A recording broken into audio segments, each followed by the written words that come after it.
오늘은 다윗의 인생 이야기 31번째 사무엘하 21장 중심으로 리스바의 모정을 통한 교훈에 대해서 함께 생각해 보도록 하겠습니다. 시작하기에 앞서서 제가 그림을 하나 보여드릴까 하는데요. 혹시 아시는 분들도 있을 것이라 생각이 듭니다. 강아지, 테리어 종이죠. 이름은 보비입니다. 이 보비에 대해서 아시는 분 계시나요? 스코틀랜드 에딘버러에 가면 에딘버러 시내 한복판에 아주 유명한 강아지 동상이 있어요. 19세기 살았던 강아지 동상인데 많은 사람들이 지금도 이 강아지를 찾는 이유는 충견으로 알려졌기 때문입니다. 잠시 소개하자면 이 강아지가 2살 때 주인을 잃었어요. 주인은 경찰관이었는데 너무너무 아끼고 사랑했던 그 주인과 교제를 나누다가 주인을 잃었거든요. 주인을 잃은 뒤로 주인의 묘지 무덤가에서 무려 14년 동안 주인의 무덤을 지키면서 나중에는 주인의 묘에 머리를 기대어서 강아지도 죽은 것입니다. 이 강아지가 주인의 묘를 떠나지 않고 계속 있자 주변 사람들이 측은하게 보고 강아지를 자기 집으로 데리고 가려고 했지만 이 강아지는 주인의 묘를 떠나고 싶어 하지 않았어요. 그래서 근처의 펍, 카페에서 빵 부스러기들을 주면서 먹이를 주긴 했지만 먹고 나서는 항상 주인의 묘에 가가지고 주인의 묘를 지켰습니다. 스코틀랜드 에딘버러 가시면 날씨가 겨울엔 눈보라가 치고 비바람이 불고 너무 황량하게 춥거든요. 근데 엄동설안에서도 주인의 묘를 14년 동안 떠나지 않은 강아지입니다. 그래서 이 강아지 바로 뒤에 보시면 이 보비의 이름을 줘서 그레이 프라이어스 보비, 이 펍 이름도 보비예요. 사람들이 많이 찾는 명소가 된 것이죠. 아리따운 미모의 여성이 있네요. 저희 집사람입니다. 97년도에 대학 졸업하고 어학연수를 가서 보비 동상 앞에서 찍은 사진이에요. 우리 아이들도 있네요. 2009년도에 이 보비 동상 앞에서 찍은 사진이거든요. 사실은 이 보비도 유명하지만 이 보비가 안장되어 있는 묘지, 이 그레이 프라이어스 그 언약도의 무덤, 천장 없는 감옥으로도 유명하기도 한데요. 여러분, 이 강아지가 자기 주인 얼마나 그리웠는지 14년 동안 떠나지 않고 거기서 자기도 죽어서 이 강아지 묘도 하나 만들어 놨거든요. 제가 왜 이 그림을 소개하냐면 다음 그림을 소개하고 싶어서 그렇습니다. 혹시 이 그림에 대해서 아시는 분 계신가요? 오늘 다룰 본문의 내용이거든요. 제가 잠깐 설명을 하자면 남자들, 젊은 청년들의 시체가 나무에 지금 달려 있습니다. 그리고 그 밑에는 한 여인이 부지런히 뭘 하고 있어요. 뭘 하고 있는 것일까요? 낮에 새들 보이시죠? 시신을 뜯어먹는 이 새들을 쫓는 거예요.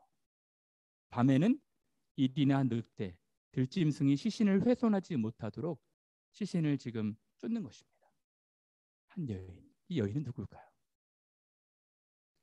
이 여인은 나무에 달려있는 아들들의 어머니예요. 이 아들들이 어떤 일로 지금 처형을 당해서 나무에 달려있는데 시신이 훼손되지 않도록 장례를 치러주지 않았던 것 같아요. 그래서 시신이 훼손되지 않도록 낮에는 새를 쫓고 밤에는 이리와 늑대, 맹수들 얼마나 무섭겠습니까? 호를 단신 여인의 몸으로 자기 아들들의 시신이 훼손되지 않도록 쫓고 있는 것입니다. 무려 짧게는 한 달 동안, 길게는 6개월 동안. 이 여인의 이름은 리스바입니다. 오늘 리스바를 통해서 우리에게 주시는 교훈에 대해서 함께 살펴보도록 하겠습니다. 이 본문은 구석지고 후미진 곳에 있어서 많은 분들이 잘 몰라요. 근데 이 본문은 우리에게 너무너무 선명한 복음의 메시지를 들려주는 끔찍하고 좀 불편하긴 하지만 그 이면에 너무 아름답고 너무 아름다운 복음의 메시지가 있는 것입니다. 그럼 이제 본문으로 들어가고자 합니다. 21장 1절에 보시면 다윗의 시대에 해를 거듭하여 3년 기근이 있으므로, 이 다윗의 시대 21장에 위치해 있지만 사실은 다윗의 통치 초기 시대입니다. 다윗이 예루살렘 성으로 황궁을 하고 산성을 바꾸고 통치 초기 시대에 3년의 기근이 있었어요. 여러분, 지금 시대와는 달리 성경 시대에는 이 기근에 굉장히 민감했습니다. 팔레스틴 이스라엘 땅을 아시죠? 이스라엘 땅, 가나안 땅은 하나님께서 젖과 꿀이 흐르는 비옥한 땅이라고 말씀하셨거든요. 그런데 그렇지 않습니다. 이스라엘 팔레스틴 땅 가보십시오. 거기는 결코 비옥한 땅이 아니에요. 풀도 잘 자라지 않는 황량한 땅입니다. 근데 왜 하나님께서 젖과 꿀이 흐르는 비옥한 땅이라고 말씀하셨을까요? 하나님께서 그의 백성들이 하나님을 의지하고 그를 신실하게 순종하며 그와 함께 한다면 이른 비와 늦은 비를 사시사철 내리셔서 마치 비닐하우스처럼 온실처럼 하나님께서 다루시겠다는 거예요. 그러니까 철저히 팔레스틴 땅은 하늘에 의존된 땅이었습니다. 성경시대에. 그래서 하늘에서 비가 안 오고 비가 오고는 굉장히 예민한 문제였어요. 지금 3년 동안 기근이 있었거든요. 그래서 다윗이 궁금했던 거예요. 하나님께서 왜 3년 동안 하늘을 닫으시고 우로를 내리지 않으실까? 하나님의 진노가 있었던 것입니다. 그 진노의 이유가 무엇입니까? 그래서 다윗이 물어요. 다윗이 여호와 앞에 간구하매 여호와께서 답을 주시죠. 답이 무엇이었습니까? 이는 왜냐하면 사울과 피를 흘린 그의 집으로 말미암았다. 사울의 죄 때문이다. 사울의 시대가 끝나고 다윗의 시대, 예루살렘 시대가 열렸을 때 하나님께서 말씀하신 거예요. 사울의 죄 때문이다. 사울의 죄가 무엇이었습니까? 그가 기브온 사람들을, 기브온 거류민들을 죽였습니다. 기브온 사람들을 죽였기 때문에 하나님께서 3년 동안 닫으신 거예요. 그러면 기브온 사람들은 어떤 사람들이었을까요? 기브온 사람은 이스라엘 족속이 아니요, 그들은 아모리 사람 중에서 남은 자라. 이스라엘 족속들이 전에 그들에게 맹세하였거늘. 여러분, 기브온 사람과 이스라엘과의 관계를 보시려면 400년, 500년 전으로 들어가셔야 됩니다. 여호수아 시대. 여호수아 시대 때 어떤 약속이 있었냐면 여호수아가 곧 기브온 거민들과 화친하여 그들을 살리리라는 조약을 맺고 회중 족장들이 그들에게 맹세하였더라. 이 본문을 잘 모르시는 분들이 있을 것 같아서 제가 설명하는데요. 여호수아가 모세 후계자로 가나안 땅에 들어가지 않습니까? 가나안 땅에 들어갈 때 가나안 땅에 있는 거주민들을 물리치라고 하나님께서 명령하셨죠. 근데 그때 이스라엘 백성들에게 하나님이 역사하신 것을 알고 한 민족이 속임수로 자기들 살고 싶어서 여호수아 군대에게 찾아와서 언약을 맺습니다. 조약을 맺어요. 그러니까 자기가 가까운 가나안 족속이라고 하면 안 되니까 멀리서 온 것처럼 속였어. 음식도 상한 것처럼 하고 옷도 다 헤어진 것처럼, 음식에는 곰팡이 일부러 나게 하고, 그래서 자기는 멀리서 온 민족인데 여호수아 이스라엘 민족과 함께 화친하고 싶습니다. 그래서 여호수아가 언약을 맺습니다. 언약의 중요성에 대해서 말하고 있는 거예요. 나중에 여호수아가 속은 줄 알았지만 이미 언약을 맺었거든요. 기브온 사람들은 우리와 함께 살 것이다. 이스라엘과 함께 살 것이다. 우리가 절대로 기브온 사람들 죽이지 않을 것이다. 무려 500년 동안 이 약속 언약이 깨지지 않습니다. 하나님 나라의 중요한 가치는 언약이에요. 그래서 이 21장에 지금 배치해 놓은 것입니다. 언약이 얼마나 중요한지. 기브온 사람들이 속였지만 어찌됐건 여호수아가 언약을 맺었고 맹세하였기 때문에 기브온 사람들은 함께 살았어요. 물깃고 장작을 패는 사람들이라 할지라도 이스라엘 백성들과 평화롭게 살았습니다.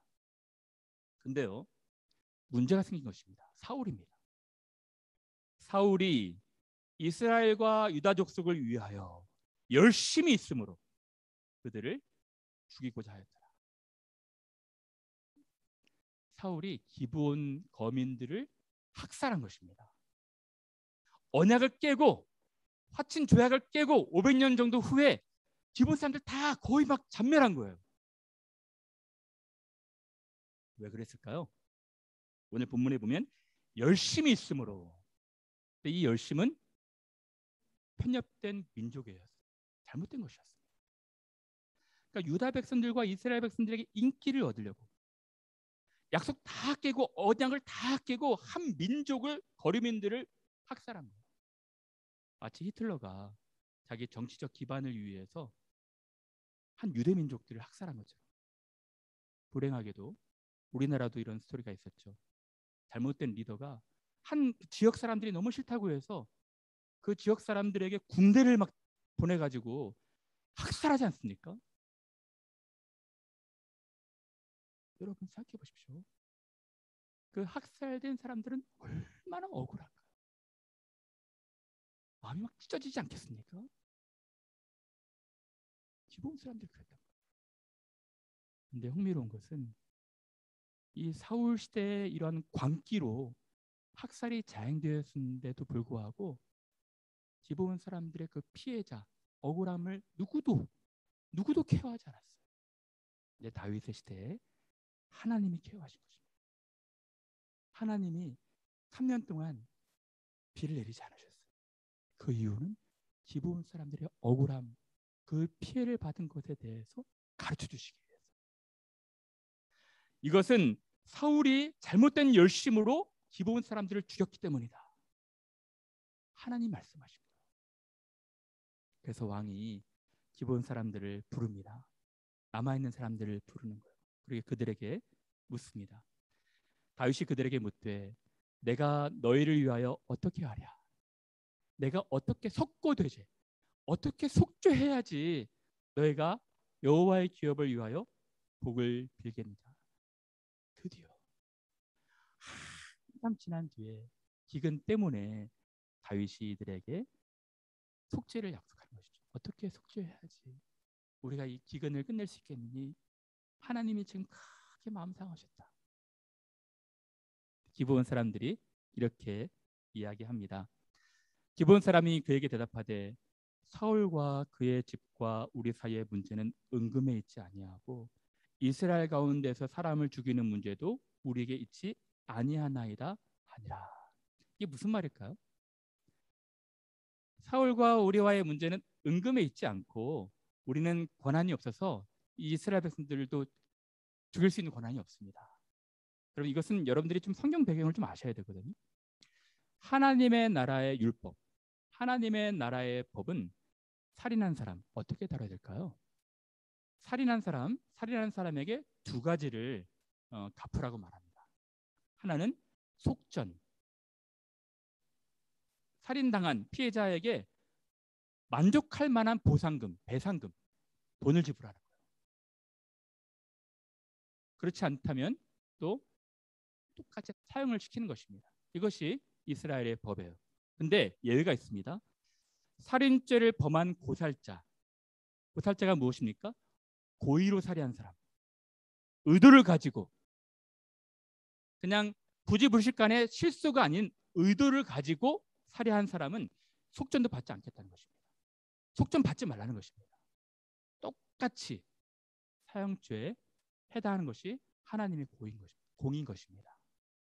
살인죄를 범한 고살자는 생명의 속전도 받지 말고 반드시 죽일 것이며, 여러분 이것으로 보자면 이 기브온 거민들을 학살한 사울의 죄, 여러분 사울은요 한 사람을 죽인 것 아닙니다. 한 민족을 몰살시킨 거, 학살한 겁니다. 그것도 의도를 가지고 고의로. 속전도 받지 못하는 것이죠. 돈 문제가 아닙니다. 거기에 따른 죄의 대가를 치러야 하는 거예요. 그래서 왕이 말합니다. 왕이 이르되 너희가 말하는 대로 내가 시행할 것이다. 왕은 권한이 있었죠. 그들이 왕께 이르되 우리를 학살하였고 또 우리를 멸하여 이스라엘 영토 내에 머물지 못하게 하려고 모해한 사람의 사울의 자손 7사람을 우리에게 내주십시오. 우리는 많은 기브온 사람들을 죽었지만 사울의 자손 7사람을 내어주십시오. 그러면 여호와께서 택하신 사울의 골 기브아에서 우리가 그들을 여호와 앞에서 목매어 달겠나이다 하니 7사람을 달라는 것입니다. 어떻게 했을까요? 다윗이 말합니다. 왕이 이르되 내가 내주리라 하니라. 이 여러분 3년 동안 기근이 있었기 때문에 국가적 재난으로 온 이스라엘이 지금 완전히 초토화가 된 것입니다. 국민적 여론은 최악이었겠죠. 살 궁리가 안 되는 거예요. 그래서 왕이 이르되 이 수습하기 위해서 속죄 제물로 7사람을 내주겠다는 것입니다. 사울의 죄는 단지 살인한 죄가 아닙니다. 언약을 깬 거예요. 하나님은 언약의 하나님 아닙니까? 언약을 너무너무 소중하게 여기시는 거예요. 심지어 사람과 사람, 이스라엘과 기브온과의 언약이라 할지라도. 언약을 깨었기 때문에 거기에 대한 대가를 치르는 것입니다. 그러나 다윗과 사울의 아들 요나단, 또 요나단 사이에 언약을 맺었잖아요. 그래서 여호와를 두고 맹세한 것이 있으므로 왕이 사울의 손자 요나단의 아들 무비보셋을 아낀 것입니다. 그리고 누굴 내어주나요? 리스바에게서 난 자 사울의 아들 2아들, 또 사울의 딸 메랍에게서 난 자 5아들을 붙잡아서 그들을 기브온 사람의 손에 넘긴 것입니다. 그리고 결과는 기브온 사람이 그들을 산 위에서 여호와 앞에 목매어 달매 그들 7사람이 동시에 죽으니. 슬프죠. 정말 끔찍한 일입니다. 근데 성경은 여기서 끝내지 않고 이 죽은 때를 지금 묘사하고 있어요. 죽은 때는 곡식 때는 첫날 맥추절이죠. 곧 보리를 베기 시작하는 때더라. 한 4월경 됩니다. 4월경에 이런 일이 있었다는 거예요. 그리고 다음 구절에 어떤 일이 있습니까? 아야의 딸 이스바가 굵은 배를 가져다가 자기를 위하여 바위에 펴고 곡식 빼기 시작할 때부터 4월경입니다. 하늘에서 비가 시체에 쏟아지기까지. 원래 이스라엘의 그 기후는 우기가 비가 오는 때가 10월경입니다. 겨울철이에요. 그래서 이 하늘에서 비가 시체에 쏟아진 때가 우기를 말한다면 6개월이고요. 학자들은 한 6개월 정도로 봅니다. 그리고 예상치 못한 비가 왔다면, 비가 막 쏟아졌다면은 적어도 한 달, 2달은 걸렸겠죠. 한 달 또는 6개월 기간 동안에 한 여인의 행동이 있었습니다. 이 여인은 리스바. 리스바가 누굽니까? 사울의 첩이에요. 사울은 부인 외에 딱 한 명의 애첩이 있었거든요. 리스바는 비운의 여인입니다. 사울과 요나단이 죽고 다 사울의 자손들이 많이 전사하고 사울의 신하 아브넬에 의해서 강간당하잖아요. 자기 남편의 신하 아브넬에 의해서 강간당해서 또 이스보셋이 그것으로 인해서 불화가 생기지 않습니까? 참 불행한 여인이었어요. 근데 어느 날 갑자기 군대가 저벅저벅 군화 신고 오더니 유일하게 남겨진 2아들 다 데리고 가서 나무에 목매어 달게 하는 것입니다. 얼마나 두려웠을까요? 얼마나 무서웠을까요? 지금 국가적 재난 때문에 여론은 자기를 마녀 취급하고 자기 아들을 목매어 달고 정말 무서웠을 거예요. 근데 그가 한 일이 무엇입니까? 시신 곁에, 나무에 달린 시신 곁에 가서 낮에는 공중의 새가 시신을 뜯어먹지 못하도록 허이 가라고 이야기하고, 밤에는 그 무서운 추운 그 일교차가 심한 팔레스틴 땅에서 짐승들이 시체 먹으러 오면은 맹수들과 싸워서 맹수들을 쫓은 것입니다. 여러분, 근데 문제가 있어요. 다윗이 지금 가만히 보면 이 짧으면 한 달, 길게는 6개월 동안 장례를 치러주지 않았어요. 지금 나무에 달린 사람들의 장사를 치르지 않았습니다. 그것은 다윗의 잘못이에요. 왜냐하면 하나님의 율법에 뭐라고 기록됐냐면 이렇게 기록되어 있습니다. 사람이 만일 죽을 죄를 범함으로 네가 그를 죽여 나무 위에 달거든 그 시체를 나무 위에 밤새도록 두지 말고 바로 그날 당일에 장사하라. 그 가혹한 형벌을 했을지라도 자비를 베풀어서 정중하게 장사라는 것입니다. 비록 저주를 받는다라 할지라도. 다윗은 장사하지 않고 있어요. 짧게는 한 달, 길게는 6개월 동안. 왜 그랬을까요? 왜 그랬을까요? 답은 분명하죠. 비가 오지 않았기 때문에 그렇습니다. 아니, 기본 거민들을 학살한 죄 때문에, 사울의 죄 때문에 그래서 7자손을 내주면 비가 올 줄 알았어요. 하나님이 그렇게 말씀하셨으니까. 사울의 죄 때문이다. 그럼 죄가 해결되면 비가 올 줄 알았는데 비가 오지 않는 거예요. 그래서 비가 올 때까지 계속 걸어둔 것 같아요. 얼마 동안? 잘 알 수는 없지만 한동안. 그래서 지금 이 어머니는 자신의 아들들 너무너무 처량하고 불쌍하게 나무에 달려서 시신이라도 훼손하지 않도록 낮과 밤에 주야로 계속해서 시신을 지켰던 것입니다. 낮에는 공중의 새가 앉지 못하게 하고 밤에는 들짐승이 범하지 못하게 합니다. 자식을 잃은 엄마의 마음, 이 애끓는 엄마의 마음을 이해하십니까? 이 이야기가 다윗에게 들렸어요. 다윗이 들었습니다.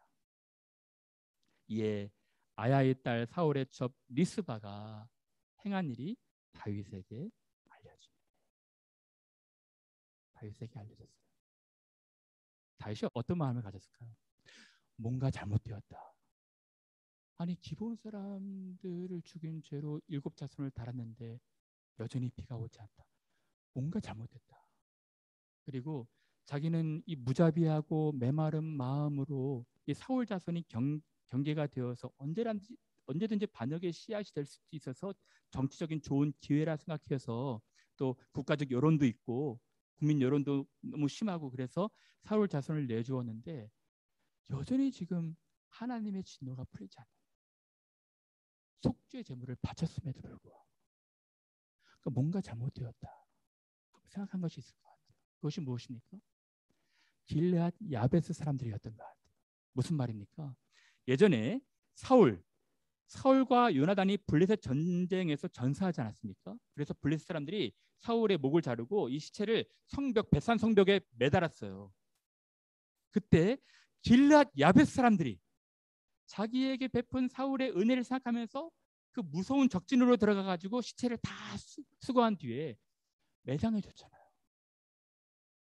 길르앗 야베스 사람들은 이 사울의 시체 뼈도 다 수거해서 매장해 주는데 내가 이 사울의 자손들을 너무 무자비하고 메마르게 방치했구나.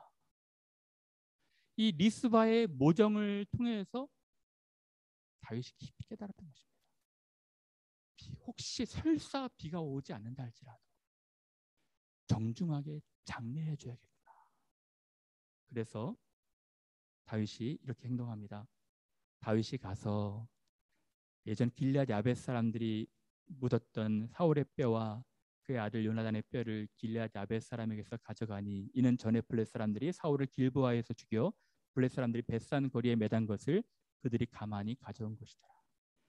다윗이 그곳에서 사울의 뼈와 그의 아들 요나단의 뼈를 가지고 올라오매 합장시켜 주는 거예요. 정중하게. 국가 장급은 아니었겠지만 정중하게 예우를 갖추고 리스바를 위로하는 것입니다.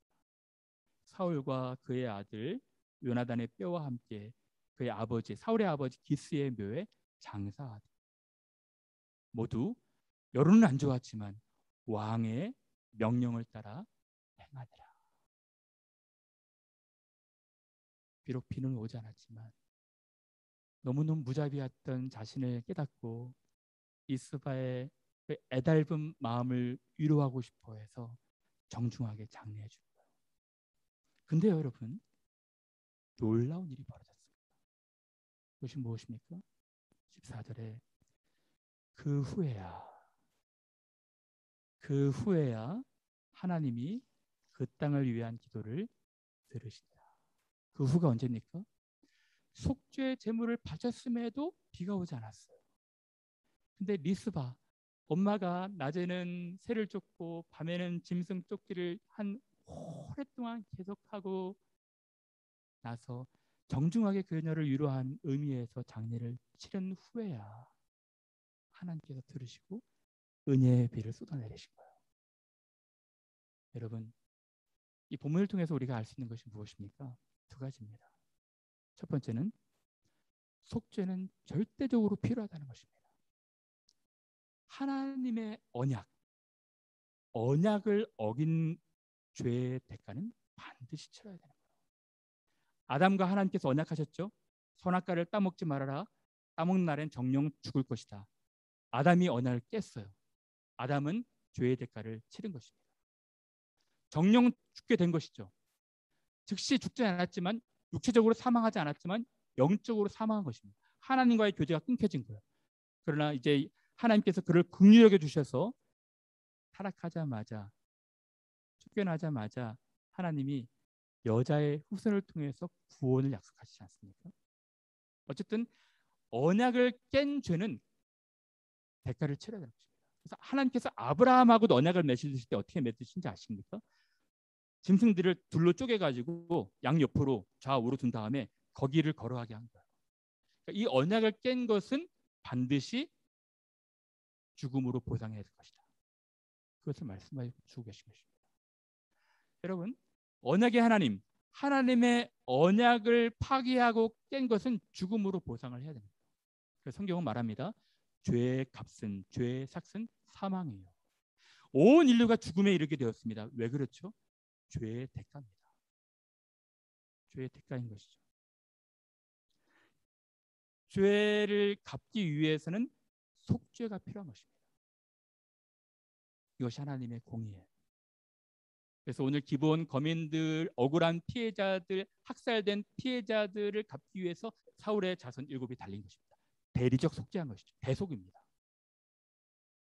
두 번째로, 근데 여러분, 속죄만 있은 뒤에 비가 오지 않았어요.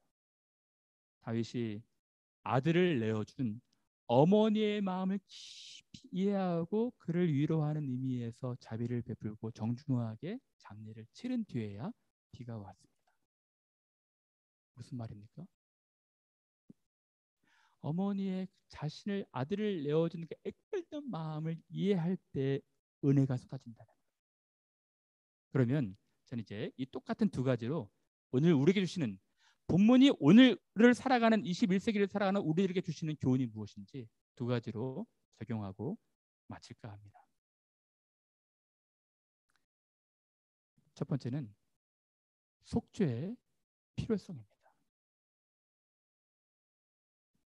성경의 공의가 무엇입니까? 성경이 말씀해주고 있는 하나님의 공의가 무엇입니까? 죄는 반드시 대가를 치러야 한다는 것입니다. 하나님의 나라의 가치, 언약을 깬 당사자는 거기에 따른 죄의 대가를 치러야 한다는 거예요. 그러면 우리 자신, 우리는 태어날 때부터 죄인입니다. 하나님을 알만한 것이 있음에도 하나님을 감사하지도 아니하고 하나님을 영화롭게 하지도 아니하고 짐승과 벌레만 형상으로 하나님을 취급하는 것. 거기에 대한 대가를 치러야 하는 것이 성경의 공입니다. 하나님의 진노가 불경건과 도리로 말미암아 진리를 막는 사람들에게 나타나는 것입니다. 여러분, 이것은 불편한 이야기지만 성경이 정확하게 말해주는 공이에요. 하나님을 거부하고 하나님을 거절하는 사람들의 끔찍하고 참혹한 최후가 있다는 것입니다. 그런데 여러분, 너무너무 놀라운 복음이 있어요. 그 복음이 무엇입니까? 우리가 당해야 될, 우리가 치러야 될 그 죄의 대가, 끔찍한 진노를 대신 치러주신 분이 계시다는 거예요.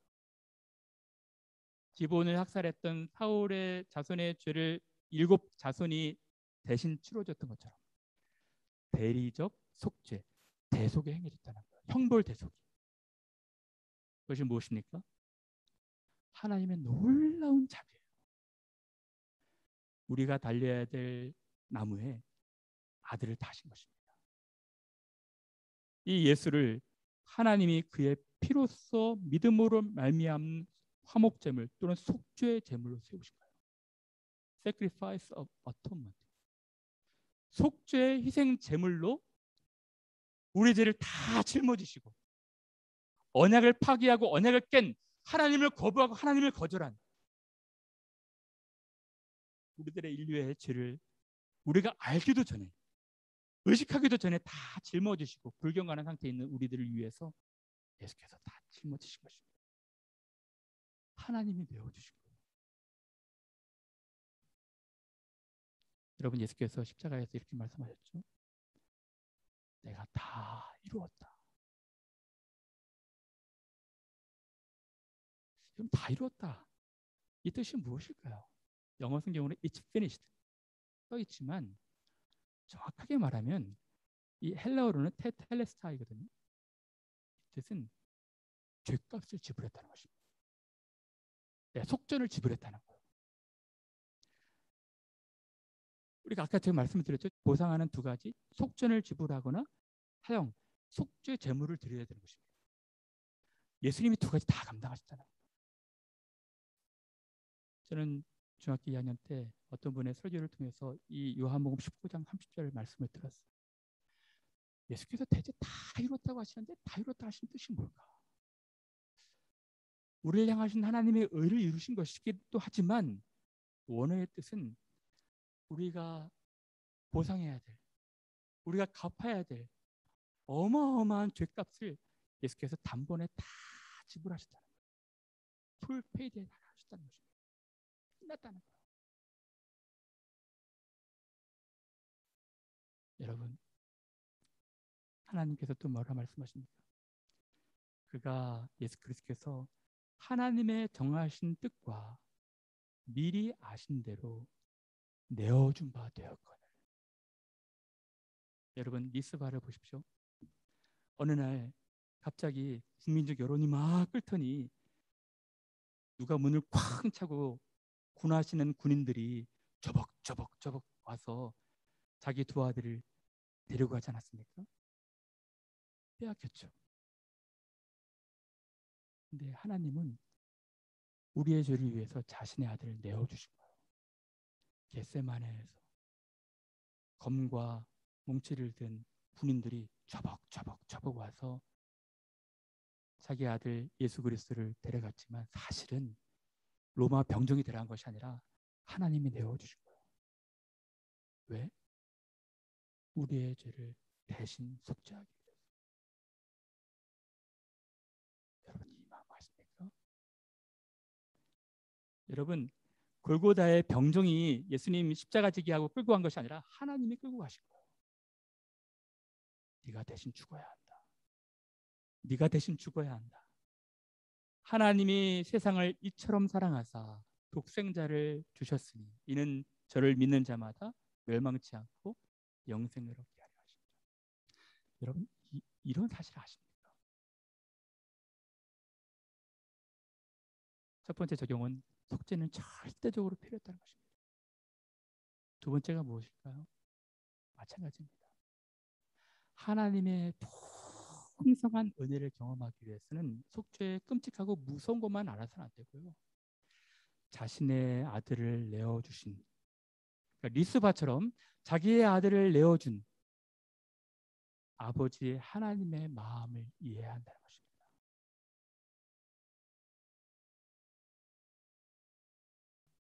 자기의 아들을 내어주고 낮에는 새를 쫓고 밤에는 짐승을 쫓으면서 오랫동안 이 시체 곁에서 시신을 지켰던 어머니의 마음은 어땠을까요? 어머니의 마음이 어땠을까요? 찢어지는 것 같지 않았겠습니까? 여러분, 하나님 아버지의 마음이 어땠을까요? 생각해 보셨어요? 자신의 독생하신 아들 예수 그리스도를 우리의 죄 대신에 내어주신 하나님 아버지의 마음 어땠을까요?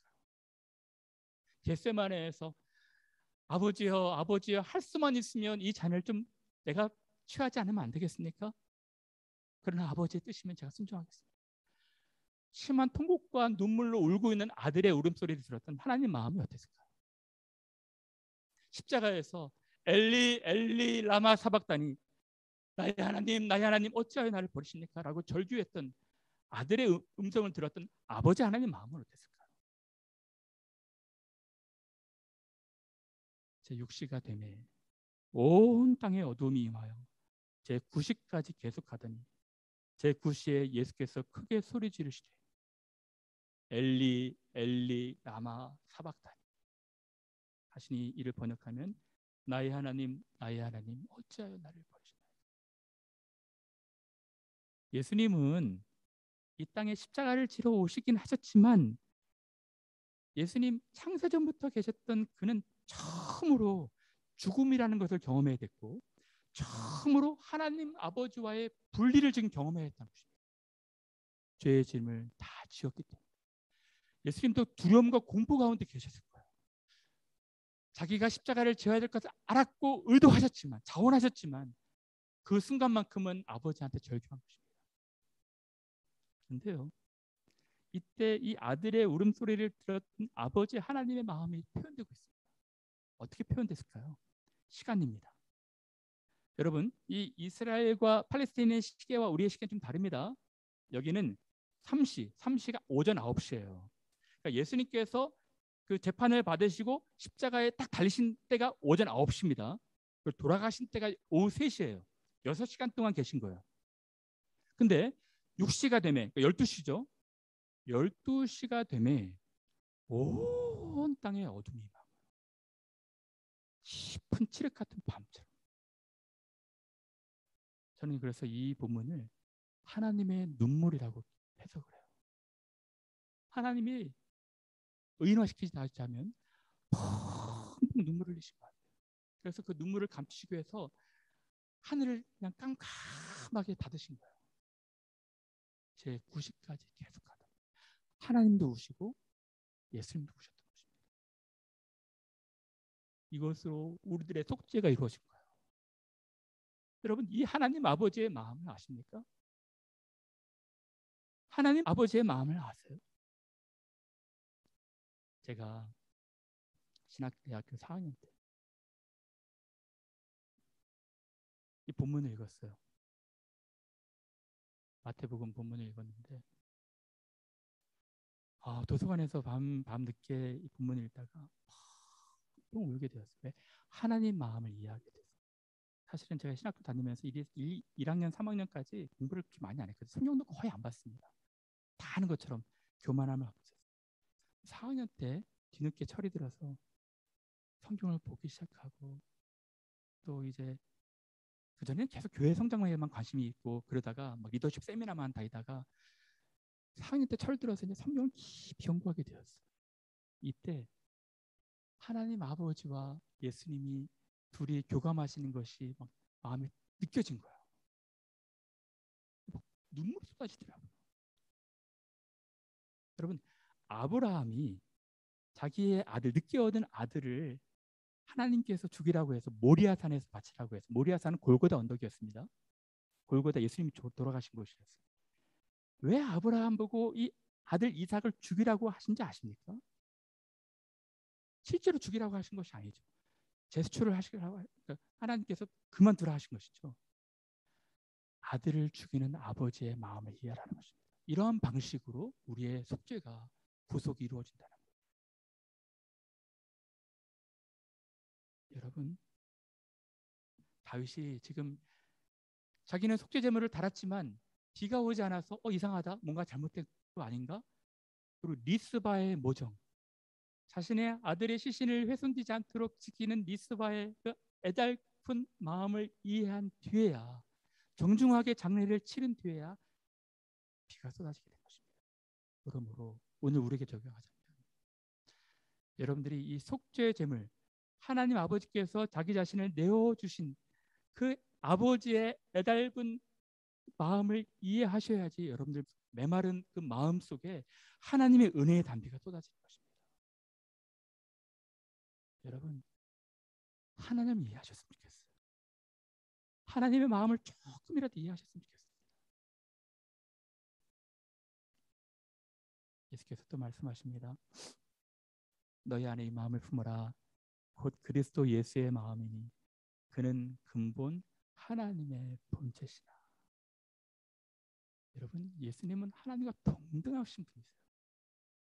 하나님과 동등됨을 취할 것으로 여기지 아니하시고, 하나님도 우리를 너무너무 사랑한 나머지 자기 아들을 내어주시고 우리를 대신 살리시기로 기쁘신 뜻으로 작정하셨지만, 예수님도 자원하신 거예요. 예수님도 우리를 너무너무 사랑하셔서 자기를 비워서 종의 형체를 가지셨고, 사람들과 같이 되기를 기뻐하셨고, 사람의 모양으로 나타나셨고, 자기를 낮추시고 죽기까지 복종하신 것입니다. 이것이 여러분들을 향한 하나님과 예수님의 사랑이에요.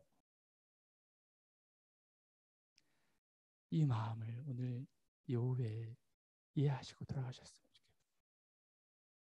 그때 여러분들의 메마른 감성에 은혜의 담비가 내릴 것이고, 돌짝과도 같이 굳어있는 뺨에 하나님의 은혜의 눈물이 쏟아질 것입니다. 여러분, 저는 여러분들 평생 잊지 않아야 될 한 가지, 십자가입니다.